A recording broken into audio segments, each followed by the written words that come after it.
So here we've got someone having a food that has got a little bit of gluten in it because there's some bread there. The food goes down into the esophagus, and this part's really important. These little nutrients, the green things, go along the lining of the villi. These nice, beautiful little fronds that grow up from there. And it's like a coral reef. And there you see a little gluten, that little yellow thing, is grabbed by antibodies. Right? And the antibodies carry it deep into through the tissue, through the wall of the intestinal tract, where, guess what? It attracts immune cells. That red and blue immune cell attached to it, they begin to lock on and they begin to release chemicals. Those chemicals, when they're released, will irritate and eventually wear down this thing. So as you eat more of that gluten-containing food, the yellow little droplets, you erode down the coral reef till it's completely wasted and you no longer absorb the food.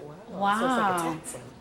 Yes, it taxes your system. It's a very good way of thinking about it. But remember, if you don't have any surface area to absorb the nutrients, you're going to get malnourished, even though you're eating well. So come on up. I'm going to put your gloves on here. What are we going to do with We're going to find out. There's something under this little mat here. You're going to be now a new study, and this completely stunned me, and I think it's going to interest you. Has shown us that celiac disease can develop much later in life than we thought. So I want to talk to you a little bit about what this illness does to our body. So each of you grab those corners. Are you ready? Just the top part. 1, 2, pull it down. Ooh. Now, what is that? That's your What is that? That's your intestines. Oh my God. You know how long your intestines are, Christina? That's just beautiful. No. Is it that long, Dr. Oz? It is that long, Heather? No, I'm not sure. You're not sure? We're going to find out. So you grab this part of the intestines. Now, grab it with your right hand. This is real intestine. And you grab it from over here too. Don't drop the intestines. This is real intestine. And you grab this with your right hand and spread out a little bit like this, and then walk over that way. Don't drop the intestines. Keep going, keep going, keep going, keep going, keep going. Oh my Spread God. it out. Now this is how long it is. That's a lot of intestine. Now come on a little closer here. Gross. Come on in a little bit.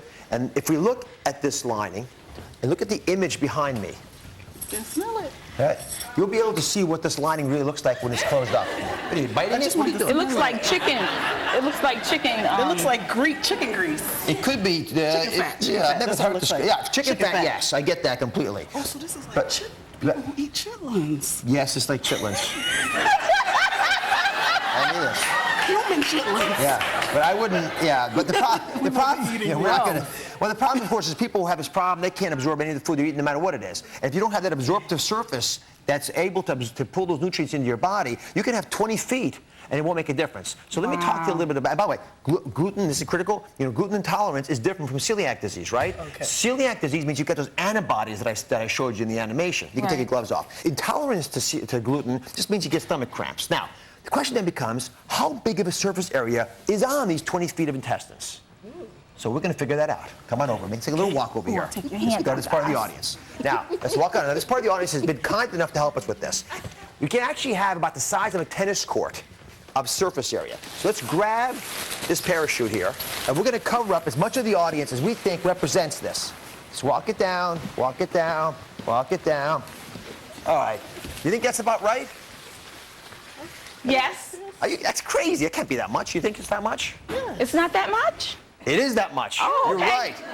Good. This is the surface area of your intestinal tract. Look how big that is. That's huge. Now, let me show you what happens Well, let's go if you, instead of having this huge surface area to absorb foods, let me see what happens if we have celiac disease. We're going to roll it off this half of the audience. We're going to roll it right over here. Perfect. Put it down. Now look at it.